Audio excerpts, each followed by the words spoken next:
Ora viva, muito boa noite, José Gabriel. Saudações extensivas a todos os telespectadores que neste momento estão ligados ao Sala de Mercados. Vamos desta feita seguir com o nosso espaço de análise, onde vamos falar sobre o regulamento da fixação de preços e também o regulamento de margem de lucros. Para nos ajudar a debater então a volta deste tema, temos o nosso convidado cá em estúdio, Francisco Luxuxa, ele que é economista e também presidente da ProConsumer. Muito boa noite, Francisco Luxuxa.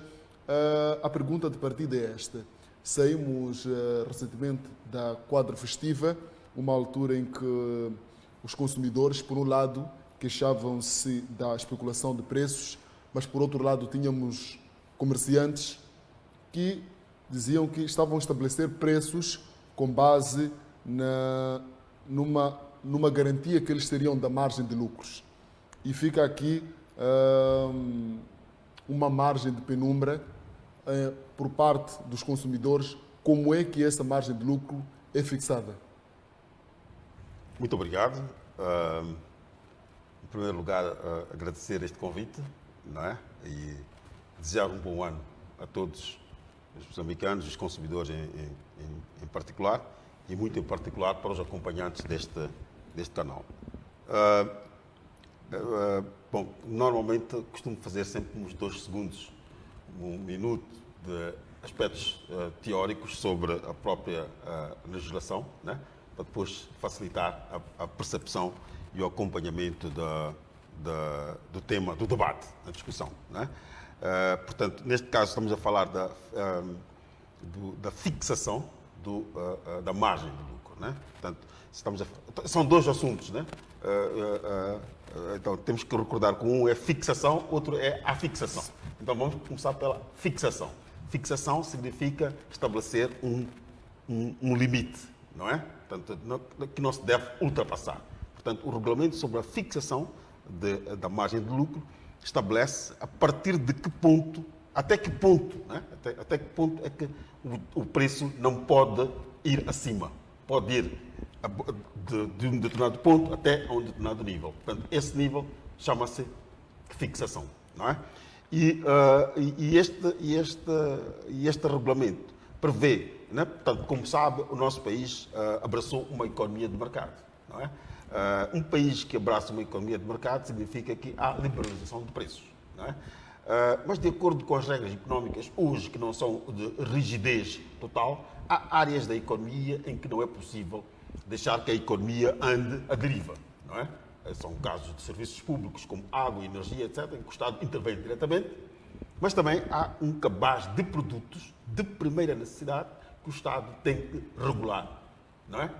E neste caso, fixar os preços para evitar desmandos que possam prejudicar os consumidores. Assim sendo, há um determinado número de produtos no caso do regulamento em Moçambique, do decreto 56, em que o decreto determina que há 12 produtos para os quais os comerciantes, não é? Os agentes económicos, vamos falar de agentes económicos. Quem são os agentes económicos? Os agentes económicos são todos aqueles que atuam oficialmente ou não, portanto, aqueles que são registados ou não registados, que praticam a venda ao público de produtos, de bens e produtos, visando a obter um lucro. Esses são chamados de agentes económicos. Todos eles, aqueles que vendem esses 12 produtos, devem, portanto, observar o regulamento 56, né, o decreto 56 de fixação de preços dos produtos. Os produtos em causa incluem, entre outros, posso falhar 1 ou 2 ou 3, mas é o peixe de segunda classe, o frango congelado, a farinha de trigo, a farinha de milho, o feijão, o açúcar, o óleo, a batata e, creio eu, que me esqueci do óleo. São 12 produtos, não é? Se me esqueci de algum, podemos ver na legislação. Mas, portanto, são estes produtos básicos que os comerciantes... essencialmente, aqui temos a tomate e a batata. Os comerciantes não podem exceder uma determinada percentagem fixada por lei. E qual seria essa percentagem que a lei estabelece? A lei estabelece margens que constam de uma tabela, não é? Nos termos da qual Em geral, portanto, temos dois tipos de comerciantes. Temos três categorias. Temos produtores, a fonte, a origem da mercadoria, temos grossistas e temos retalhistas. Okay? O produtor, portanto, vende o seu produto ao grossista, não é? O grossista não pode ter uma margem de lucro superior a 7%. Depois temos o retalhista, em relação, portanto, ao grossista, este tem um pouco mais de margem, que varia entre 12% a 25%. Não é? Olhando para aquilo que é a constituição do nosso mercado, qual é o grande desafio que tanto as autoridades de inspeção têm, assim como a ProConsumer tem de chegar a uma conclusão de que este ou aquele agente econômico está a praticar está a obter um lucro com base naquilo que está previsto na lei? Bom, este é de facto o desafio, como disse, não é? É uma dificuldade muito grande, é um problema, é um dos maiores problemas que o país tem, que a governação tem. A prestação de contas. A prestação de contas. Porque é exatamente aí onde está a falhar. O Estado está a perder muitas receitas, está a perder muito dinheiro por causa desta falta de controle. Porque há livros, há documentos de registro obrigatório, não é? Há mapas onde devem ser lançadas as entradas de mercadorias e as saídas de mercadorias. Para além disso, há livros de recibos, há faturas, não é? Que devem ser emitidas. Portanto, onde nós adquirimos o produto, eu falei do produtor, não é? Do grossista, todos estes devem ter o seu registro por quanto é que vendeu, e eu, como grossista, também tenho que ter o meu registro por quanto é que eu vendi, e o retalhista também tem que ter a documentação de por quanto é que vendeu, e quando ele vende ao consumidor, o consumidor também deve ter um recibo, onde está inscrito por quanto é que ele comprou. É com base nestes documentos que o Estado vai conseguir arrecadar as margens para financiar as suas atividades. Okay? E a disponibilidade desta informação é deficitária? É deficitária e o controle da sua disponibilização também é deficitário. Quer dizer, cabe ao Instituto, ao INAI, não é? A Inspeção Nacional de Atividades Económicas, é a instituição responsável por controlar, nos termos do decreto, por controlar esta emissão de recibos, de documentos, de todos estes documentos, em toda a cadeia, desde o grossista até ao consumidor final, incluindo os vendedores que são, digamos, ambulantes, etc., têm a obrigação de, ambulantes dos mercados, têm a obrigação, portanto, de observar esta legislação. Olhando para a cadeia dos produtos que mencionou, quais é que são os mais vulneráveis a sofrer esta viciação da margem de lucro? Bom, eu tenho exatamente todos estes básicos, não é? Pronto, em algumas regiões do país, em algumas regiões, em alguns mercados, variam entre o frango, a batata, a cebola. A cebola chegou a ter uma inflação,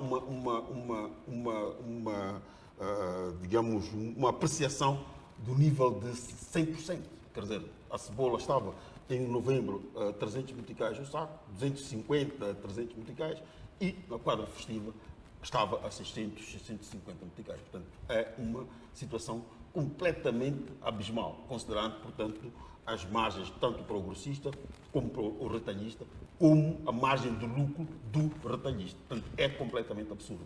Não devia, em relação ao preço de aquisição, não se devia exceder os 25%. A nível macro, já se sabe que o consumidor final perde, é sacrificado o seu bolso, mas a nível macro, o que é que o Estado perde com esta especulação da margem de lucro? Bom, o Estado perde, sobretudo, porque este aumento de preço, não é? Ilegal, não é? O Estado não obtém contrapartidas. Porque a maior parte destes vendedores, conscientes do que estão a fazer, não registram as vendas, não é? E o Estado não tem capacidade de controlar o registro das vendas, portanto, eles aproveitam-se, não é? Estes agentes económicos, quer dizer, os agentes económicos desonestos, aproveitam-se da falta de capacidade do Estado para, digamos, extorquir dinheiro aos consumidores, os consumidores ficam prejudicados e o Estado também fica prejudicado porque não tem as receitas correspondentes para garantir a assistência dos mercados, a limpeza dos mercados, a construção de estradas de onde estes transportadores vão circular, não é?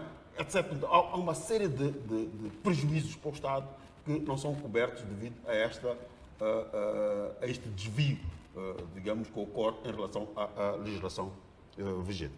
Essa questão da margem de lucros deriva de um outro fenómeno muito relacionado que tem a ver com a questão da fixação dos preços, um fenómeno que assiste-se até nas grandes cidades, em locais onde até as autoridades respectivas têm, digamos, acesso em grandes mercados, mas olhando para aquilo que é a sua experiência como alguém ligado à área da defesa do consumidor, o que faz com que as autoridades tenham que dar, de certa forma, uma mão à palmatória aos comerciantes?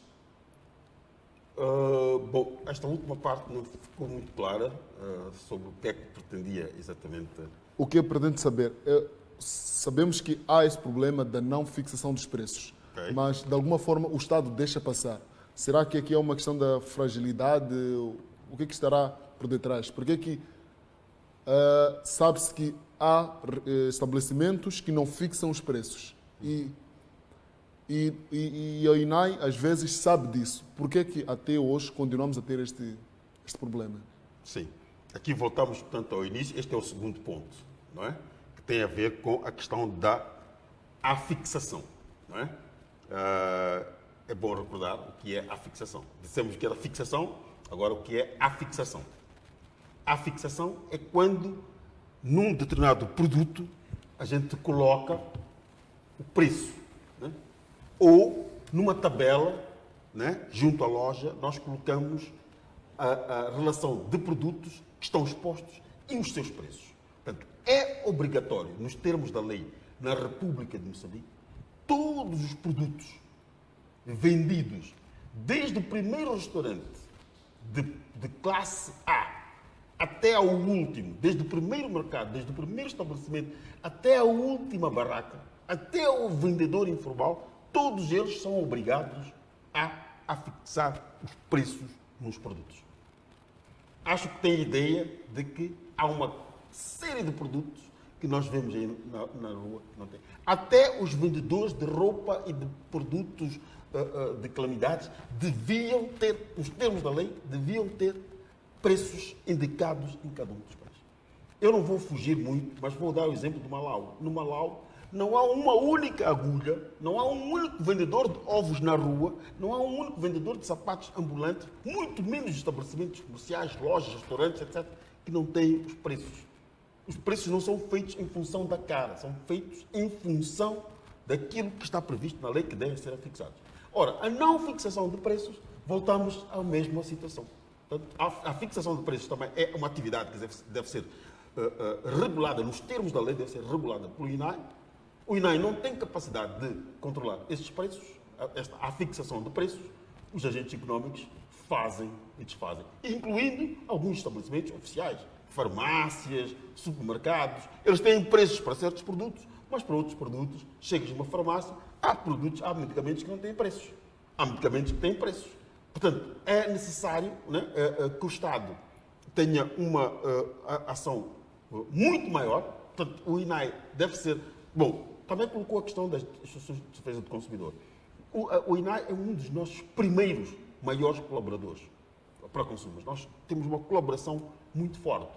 A colaboração não significa que não possamos chamar a atenção, não possamos insistir, não é? Mas há uma estreita colaboração, fazemos parte de vários fóruns conjuntos, inclusive nas redes sociais, estamos sempre juntos. Qualquer denúncia, a ProConsumers está em primeiro lugar para, inclusive temos uma rede, uma coisa do WhatsApp, de Facebook, essas redes, onde os consumidores colocam as suas reclamações, o INAI, mas a capacidade de controlar os preços, se formos, têm feito vocês várias reportagens, vão verificar que há pessoas que até nem têm ideia. Mas aqui também há que chamar a responsabilidade do próprio consumidor, fazer compras em locais e exigir que se aplique o seu direito? Não, o consumidor, de facto, também tem responsabilidade. O consumidor tem direitos, não é? Ele tem direito a que lhe seja aplicado um preço justo, mas ele tem a obrigação de exigir o recibo. Ele tem a obrigação de exigir que os preços estejam fixos. Mesmo nos supermercados onde se trabalha com código de barras, hoje muitos supermercados trabalham com código de barras, que é um sistema onde os produtos passam e há um leitor eletrónico dos preços. Mesmo nestes casos, o consumidor, todos os estabelecimentos que funcionam com código de barras devem ter um local onde o consumidor vai verificar, antes de chegar à caixa, quanto é que é o produto, se não estiver lá listado. Portanto, o consumidor tem a obrigação de exigir, porque só desta forma é que o consumidor estará a contribuir para que o Estado tenha as receitas que vão servir para pagar professores, hospitais, estradas, etc. E saímos da reclamação dos problemas sérios que temos, porque o Estado é incapaz de, portanto, inclusive o 13º, o Estado podia ter pago o 13º salário, se, por exemplo, houvesse capacidade de os consumidores comprarem nos formais ou naqueles que têm a obrigação de emitir recibos, etc. Rapidamente havia uma velocidade muito alta da circulação da moeda, que o valor regressaria aos cofres do Estado para poder ser disponível para... Portanto, o salário que é pago aos funcionários são as mesmas notas que de mês em mês circulam, não é? Então, a velocidade deve ser elevada. Algumas economias até pagam salários semanalmente. Não é? Portanto, são economias com grande capacidade de recolha de valores, incluindo também os estabelecimentos que usam máquinas registradoras. Esses estabelecimentos também deve ser obrigatório, portanto, que os consumidores, quando ele pergunta, o senhor quer recibo, o senhor vai querer talão? Sim, eu quero talão. Porque desta forma nós temos consciências como consumidores que estamos a... Primeiro, não estamos a ser burlados, não estamos a burlar o Estado e nem estamos a permitir que o agente económico, quando ele diz isso, ele está prontamente a burlar o Estado. Muito obrigado, Francisco Lixuxa, pela sua participação aqui no espaço de análise do Sala de Mercados. Nós voltamos daqui a 7 dias.